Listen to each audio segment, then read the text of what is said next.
கிறிஸ்துவில் பிரியமானவர்களே, ஆண்டவராக இயேசு கிறிஸ்துவின் நாமத்திலே உங்கள் யாவரை வாழ்த்தி ஆசீர்வதிக்கிறேன். இந்த நாளுக்கு என்று தேவன் நமக்கு அருளி இருக்கும் ஜீவ வார்த்தை சங்கீதங்களின் புஸ்தகம் 136 அதிலே 25வது வசனம்.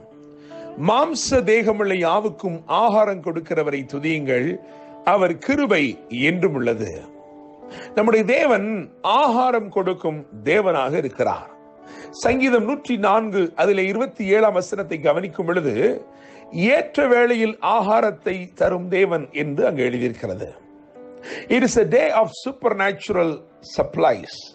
இயற்கைக்கு அப்பாற்பட்ட விதத்திலே தேவன் உங்கள் தேவைகள் அனைத்தையும் சந்திக்கும் ஒரு நாளாய் இந்த நாள் இருக்கிறது. தேவனுடைய பிள்ளைகளே, அப்பாவின் வீட்டிலே வேலைக்காரருக்கும் பூர்த்தியான சாப்பாடு இருக்கிறது என்று புத்தி தெளிந்த குமாரன் ஒப்புக்கொள்கிறான். லூக்கா 15ஆம் அதிகாரம் 17ஆம் வசனத்தை வாசிக்கும் பொழுது நாம் அங்கே அறிந்து கொள்கிறோம். கர்ச்சிக்கும் சிங்கங்களுக்கும் கூப்பிடுகிற காக்கை குஞ்சுகளுக்கும் அவர் ஆகாரம் கொடுக்கிறவராய் இருக்கிறார். பலமுள்ளவர்களையும் பலனற்றவர்களையும் போஷித்து காப்பாற்றுகிறார். சங்கீதம் 104 அதில் 28 கவனிக்கும் பொழுது, நீர் கொடுக்க அவைகள் வாங்கிக் கொள்ளும், நீர் உம்முடைய கையை திறக்க அவைகள் நன்மையினால் திருப்தியாகும்.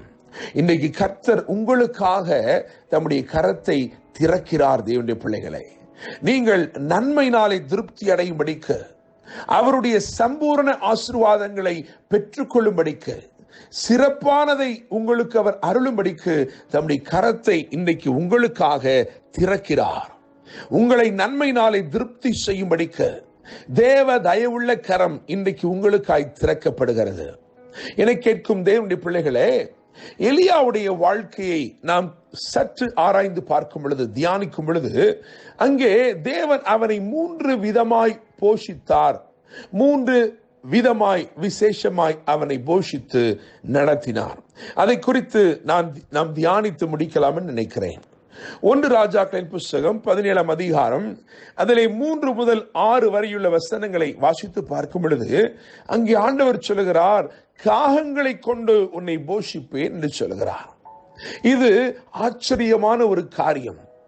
காகங்களை கொண்டு போஷிக்கும் ஒரு அனுபவம். கேரித் ஆற்றங்கரையிலே கர்த்தருடைய வாக்கின்படி அவன் ஒளித்துக் கொண்டிருக்கிறான். அவன் இருந்தது யாருக்குமே தெரியாது. ஆனால் இந்த காகங்கள் அவனை தேடி காலையிலும் வந்தது, மாலையிலும் வந்தது. அவைகள் அப்பமும் இறைச்சியும் கொண்டு வந்தது என்று எழுதியிருக்கிறது. நீங்கள் கவனித்து பார்க்கும் பொழுது, ஒரு காகம் அவைகளை தன் கால்களை கொண்டு சுமந்து வர முடியாது. அவைகள் தங்களுடைய அழகில் தான் சுமக்க வேண்டும், தங்களுடைய வாயிலே சுமக்க வேண்டும் என கேட்கிற தேவனுடைய பிள்ளைகளே, அப்படியாக வயிற்றுக்கும் வாய்க்கும் நெருக்கமாய் இருந்த போதிலும் அவைகள் உண்மையாய் கொண்டு வந்து ஊழியக்காரனுக்கு அவைகளை கொடுத்தது. நான் நம்புகிறேன், விசுவாசிக்கிறேன், நிச்சயமாக இன்றைக்கு ஆச்சரியமான விதமாய் கர்த்தர் உங்களை போஷிக்க போகிறார். காகங்கள் மூலமாய் ஆகாரம் வந்தது என்று சொல்லி எழுதியிருக்கிறதே. இனம் தெரியாத, அடையாளம் தெரியாத, ஒருவேளை தேவன் ஒரு புறாவை அனுப்பியிருப்பார் என்று சொன்னால் அதற்குள்ள அடையாளங்களை அவன் குறித்து வைத்துக் கொண்டு அந்த புறாவுக்காய் அவன் காத்திருக்கலாம். அது வெள்ளை புறாவா இருந்தது, அதற்காய் காத்திருக்கிறேன் சரி. ஆனால் காகங்கள் எல்லாமே ஒரே போல இருக்கும். ஆனால் அவைகளை கொண்டு கர்த்தர் கூட்டமான காகங்களை கொண்டு தேவன் அவனுக்கு போஜனத்தை அருளினார். இரண்டாவதாக 1 ராஜாக்களின் புஸ்தகம் 17ஆம் அதிகாரம் 9ஆம் வசனம் மற்றும் 13 முதல் 15 வரையுள்ள வசனங்களை வாசிக்கும் பொழுது, அங்கே சாக கடந்த அல்லது ஒரு முடிவை நோக்கி பிரயாணித்துக் கொண்டிருந்த விதவை கொண்டு தேவன் அவனுக்கு அற்புதமான உணவளித்தார். என கேட்கும் தேவனுடைய பிள்ளைகளே, எடுக்க வந்து கொண்டே இருக்கும்படிக்கு தேவன் ஒரு அற்புதத்தை செய்தார். முதலாவது நிலையில் நாம் பார்க்கும் பொழுது, காகங்களை கொண்டு கர்த்தர் அவனை போஷித்தார் என்று சொல்லும் பொழுது, என்னுடைய தேவன் அல்லது நம்முடைய தேவன் கைவிடாத தேவன் என்று சொல்லும்படி விரும்புகிறேன். அவர் கைவிடாத தேவன்.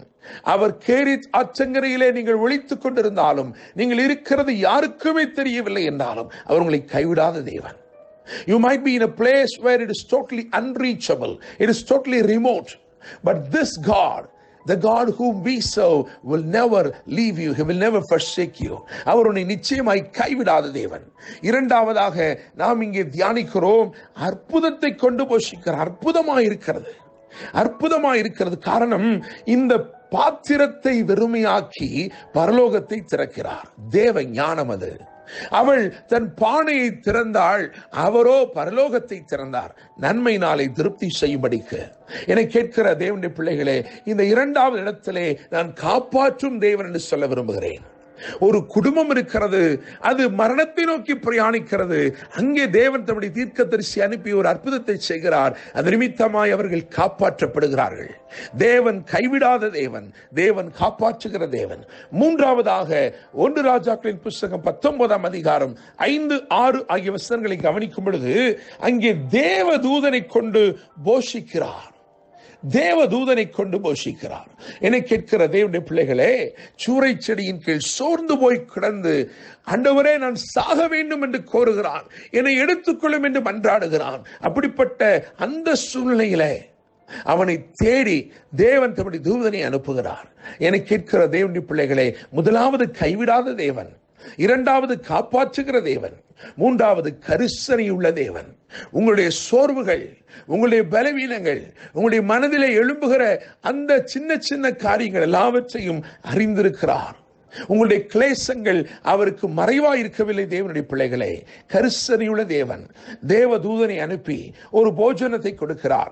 அந்த போஜனம் அவனை பலப்படுத்துகிற போஜனமாக இருந்தது. அந்த போஜனத்தின் பலத்தினாலே தேவ பர்வதமாகிய ஓரே மட்டும் அவன் நடந்து சென்றான் என்று எழுதியிருக்கிறது. நம்முடைய தேவன் போஷிக்கிற தேவன், நம்முடைய தேவன் நம்மை காப்பாற்றி வழிநடத்துகிற தேவன். 3 விதமாய் தேவன் எலியாவை போஷித்தார். 1 காகங்களை கொண்டு, 2 விதவை கொண்டு, 3வது தேவதூதனை கொண்டே போஷித்தார். கைவிடாத தேவன், காப்பாற்றுகிற தேவன், கரிசனையுள்ள தேவன்.